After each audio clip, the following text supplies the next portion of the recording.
আজ দুপুরে কি আনন্দ, তাই পকেট থেকে 20 টাকা বার করে নিলাম।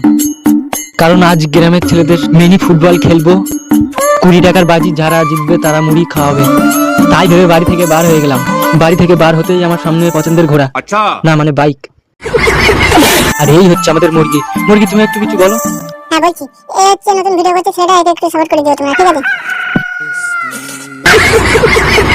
আর গাইস, রাস্তায় উঠেই দেখতে পেলাম সামনে কাজ চলছে, তাই ভাবলাম একটু সাইডে গিয়ে রেস্ট নেই। একরকম বসা হাগার মতো। আচ্ছা এ কি, তোমরা হাসতেছো? যাইবা হোক, টাইম হয়ে গেল। সত্যি রাস্তার কাজটা খুব ভালো হলো, কারণ আজ থেকে 7 বছর পর রাস্তাটা তৈরি হলো। কি আনন্দ, কি আনন্দ, 7 বছর পর রাস্তা তৈরি হলো। দেখতে দেখতে মাঠে পৌঁছে গেলাম, কিন্তু মাঠে গিয়ে দেখলাম কেউ নেই। তাই মনটা খারাপ হয়ে গেল। আবার ব্যাক গিয়ার দিলাম। আর ঘাটে এসে ভাবতে লাগলাম আজকে তো আর খেলা হবে না, তাই মিনি ব্লগটি এখানেই শেষ করে দিই। আবার নেক্সট ভিডিওতে দেখা হবে। Tata, by.